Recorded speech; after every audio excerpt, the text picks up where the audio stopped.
दिवंगत सपा सांसद डॉक्टर शफीकुर रहमान बर के निधन पर संभल में उनके घर पर शोक संवेदना देने पहुंचे कांग्रेस नेता इमरान प्रतापगढ़ी ने बीजेपी को जमकर आड़े हाथों लिया। जहां उन्होंने एक तरफ मुस्लिम बीजेपी नेताओं पर विवादित बयान दिया तो वहीं बीजेपी के 400 पार वाले दावे को जुमला बताते हुए हमला बोला। कांग्रेस नेता ने बीजेपी सरकार पर मुस्लिम विरोधी होने का आरोप लगाते हुए विवादित बयान दे डाला।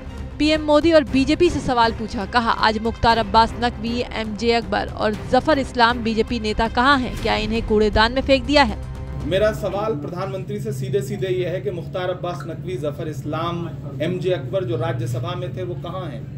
उनको एक के बाद एक आपने कूड़ेदान में फेंक दिया। आप बात करते हैं सबका साथ सबका विकास की, आपने मौलाना आज़ाद नेशनल फेलोशिप बंद कर दी, आपने मदरसा प्री मैट्रिक के जितनी भी स्कॉलरशिप थी बंद कर दी, आपने मौलाना आज़ाद फाउंडेशन बंद कर दिया, आपने राजनीतिक प्रतिनिधित्व के नाम पर जीरो दिया। मलप्पुरम की एक ऐसी सीट पर टिकट दे करके आप बरी हो जाना चाहते हैं जहां आपके पास और कोई विकल्प ही नहीं है। तो ये दरअसल झूठी पार्टी है और इनके जुमले और इनकी बहानेबाजियां देश समझ रहा है और इस देश का अल्पसंख्यक भी समझ।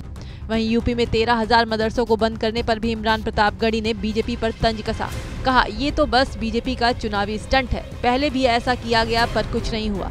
गृह मंत्रालय न जाने कितनी बार इस तरह की जांच करवा चुका है। इस तरह के कितने इससे पहले SIT गठित हो चुके हैं। ये चुनावी स्टंट है, इससे ज्यादा कुछ भी नहीं। इसी के साथ इमरान प्रतापगढ़ी ने प्रधानमंत्री मोदी द्वारा 140 करोड़ लोगों के परिवार वाले नारे पर भी कटाक्ष किया। कहा, क्या मोदी परिवार में किसान आते हैं या नहीं? अगर आते हैं तो 700 किसान शहीद हो चुके हैं, उनके घर कब जा रहे हैं? भारतीय जनता पार्टी की सरकार 700 किसानों की शहादत की जिम्मेदार है। पिछले वर्ष जब सिंगू बॉर्डर पे किसान जो है वो प्रोटेस्ट कर रहे थे, आज प्रधानमंत्री जी एक कैंपेन चला रहे हैं कि 140 करोड़ का परिवार है मेरा।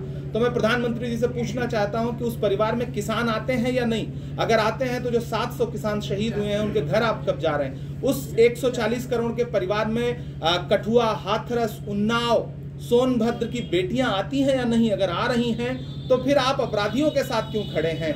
आप ओलंपिक पदक लाने वाली बेटियों के साथ क्यों नहीं खड़े हैं? क्या वो आपके 140 करोड़ परिवार का हिस्सा नहीं है? अगर हैं तो वो अपना मेडल, ओलंपिक मेडल ले जाके आपकी चौखट पर रख रही हैं और आप अपना दरवाजा तक नहीं खोल रहे हैं। जंतर मंतर पे उनको घसीटा जा रहा है। इससे जाहिर होता है कि प्रधानमंत्री जी के 140 करोड़ के परिवार में न किसान आते हैं, न महिलाएं आती हैं, न इस देश का युवा आता है जिसको नौकरी के नाम पे लाठियां दी जा रही है, चाहे वो लखनऊ हो चाहे इलाहाबाद हो, हर जगह पर्चा लीक हो रहा है। प्रधानमंत्री जी के 140 करोड़ परिवार में न गरीब आते हैं, सिर्फ चंद उद्योगपति दोस्त आते हैं।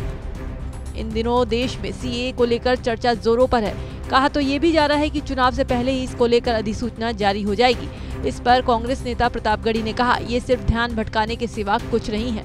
मुद्दों से बचना चाहती है बीजेपी, इसीलिए CAA की चर्चा कर रही है।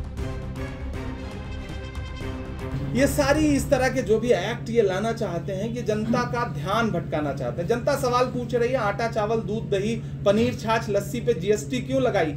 कफन पे GST क्यों लगाई? पेंसिल पे GST क्यों लगाई? इनको सबको क्यों महंगा कह दिया? गैस सिलेंडर 400 का 1100 के पार कैसे कर दिया? पेट्रोल डीजल 58 रुपए का 100 रुपए के पास कैसे कर दिया? जनता इस पे सवाल पूछ रही। भाजपा कहती है लीजिए हम आपको CAA दे रहे हैं, भाजपा कहती है लीजिए हम आपको UCC दे रहे हैं। इससे आम जनता का क्या फायदा? आप दुनिया से किसी भी देश से ला करके लोगों को नागरिकता दीजिए। इससे पहले भी आप देते रहे।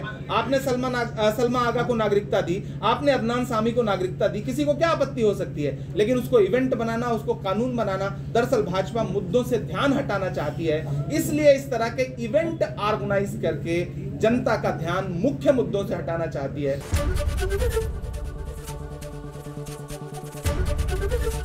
ABP गंगा, खबर आपकी, जुबान आपकी।